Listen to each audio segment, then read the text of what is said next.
Le vieil homme voyait bien que la bille rouge était encerclée. Il n'avait pratiquement aucune chance de gagner. Pourtant il a tout misé sans la moindre hésitation. Voyant à quel point il était imprudent, le croupier pouvait à peine cacher son sourire. Dans une position aussi désespérée, le vieil homme osait encore parier. Ils se sont dit qu'il devait être un idiot qui ne connaissait rien au billard. Les escrocs se sont tous ligués et ont tout misé, prêts à lui faire perdre jusqu'au dernier centime. Il pensait qu'il était déjà éliminé, planifiant déjà comment se partager la cagnotte. Mais la seconde d'après, le vieil homme apparemment fauché a relevé la mise de 5 millions d'euros supplémentaires. Mais au lieu de reculer, ils ont ri de plus belle. Parce que plus ils misaient gros, plus ils imaginaient leur gain futur. Le croupier a même mis en jeu sa salle de billard et ses titres de propriété, rêvant de plumer ce prétendu pigeon. Il ne savait pas que dans les yeux du vieil homme, c'étaient eux les vrais agneaux à l'abattoir. Il s'avère qu'il était autrefois la légende invincible du monde du billard. Il avait pris sa retraite depuis longtemps, las de toutes les magouilles en coulisses. Mais 20 ans plus tard, son fils s'est fait piéger, perdant 2 millions d'euros dans un match truqué. Le garçon était si anéanti qu'il a failli abandonner la vie. Heureusement, son père est arrivé juste à temps, et a vite appris que c'était son beau-frère qui avait entraîné son fils là-dedans.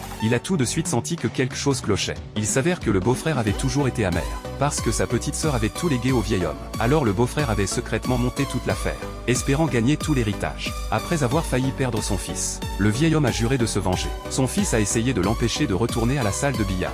Mais le beau-frère a jeté de l'huile sur le feu, disant que c'était leur chance de récupérer tout l'argent perdu. Mais ce qu'il ne savait pas, c'est que le beau-frère s'était déjà associé avec le propriétaire de la salle, planifiant de prendre jusqu'au dernier sou du vieil homme. Pour s'assurer de gagner, le beau-frère avait même engagé le champion de billard William, un pro connu comme le roi invaincu. Le match a commencé peu après. Ils ont dit à William d'y aller doucement au début, de laisser le vieil homme gagner quelques manches pour baisser sa garde. Alors quand William a cassé, il a délibérément laissé les billes près des poches, facilitant au vieil homme d'empocher quelques coups. Mais ces petites astuces étaient ridiculement évidentes pour le vieux maître. Pourtant il a fait l'idiot en prétendant être un amateur. Il affichait un grand sourire comme si de rien n'était. Puis le vieil homme a tranquillement augmenté les mises. William a vu qu'il avait mordu à l'hameçon. Alors à la casse il a tendu un piège, et a laissé la bille s'être vaciller au bord de la poche. Tout le monde pensait que c'était un coup offert sur un plateau. Sûrement le vieil homme ne laisserait pas passer ça. Mais ce qu'il n'avait pas réalisé, c'est que le vieil homme avait déjà percé à jour le piège. Il a proposé de donner des handicaps. Son fils avait l'air perplexe. Ce coup il pouvait le réussir les yeux fermés. Il ne comprenait pas pourquoi son père passait. William a supposé que sa casse était juste trop compliquée.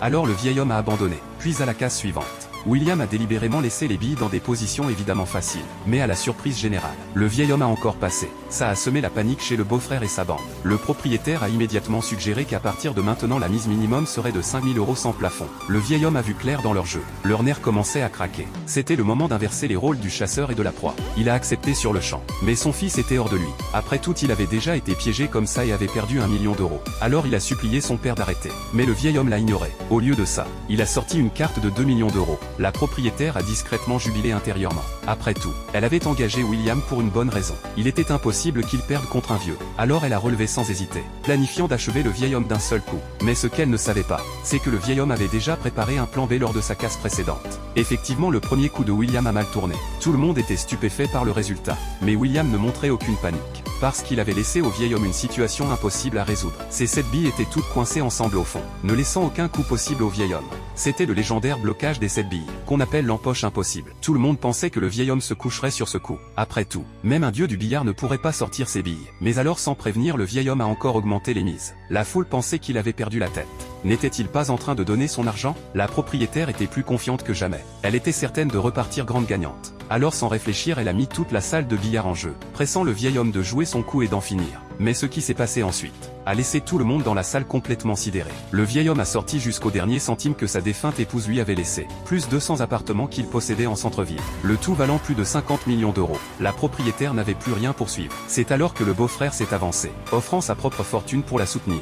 Il a ricané en disant qu'il préparait ça depuis des lustres, attendant juste que le vieil homme morde. Maintenant il lui ferait tout perdre ce qu'il possédait. C'est seulement là que le fils a enfin compris la vérité. C'était son propre oncle qui était derrière tout ça depuis le début. La culpabilité l'a frappé comme un mur de briques. S'il ne s'était pas fait avoir en perdant ce premier million d'euros, son père ne serait pas piégé dans ce cauchemar. Mais le vieil homme lui a dit de ne pas perdre espoir, disant que rien n'était joué tant que ce n'était pas fini. Le beau-frère a juste éclaté de rire, se moquant de lui d'être encore si confiant au bord de la ruine. Mais au moment où le vieil homme a saisi sa queue de billard, toute l'atmosphère a changé comme un orage qui approche. C'était comme si ce vieil homme ordinaire avait disparu, et à sa place se tenait un roi qui régnait sur la table.